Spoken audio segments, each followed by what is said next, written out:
No, dajmo se danes pogovarjati o glasilkah in zdravju glasilk. Glasilke so gubice, sta dve gubici, ki ploskata. In a veš, da medtem, ko jaz zdaj govorim, one dve ploskata okoli 150 do 200 krat v sekundi. Torej, to pomeni, da naše glasilke res močno delajo prek celega dneva. In ker tokrat zaploskajo, če jih mi narobe uporabljamo, potem ratajo utrujene oziroma one otečejo. In ker otečejo, pa ne morejo več tako lepo ploskati in smo mi hripavi.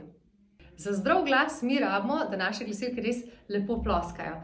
Da ni glas preveč zračen, ker ne ploskajo tako lepo, ali pa da ne ploskajo prekomerno. A veš, da so v bistvu preveč mišice vključene. Se pravi, mi rabimo nek uravnotežen zvok, kar pomeni, da je ravnotežje med mišicami pa zrakom. Tako da danes ti dam eno nalogo, da začneš poslušati svoj glas. Kako ti govoriš? A je tvoj glas zelo zračen?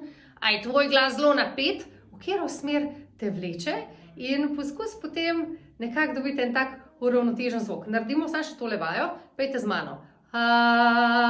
Čist glas, zračen glas, zategnen glas, čist glas. Ok, do tega hočemo priti, tudi ko govorimo, da imamo to ravnotežje. Sporoči mi, kako ti gre, me res zanima, kam te v resnici vleče. Sem ali ostaješ na sredi.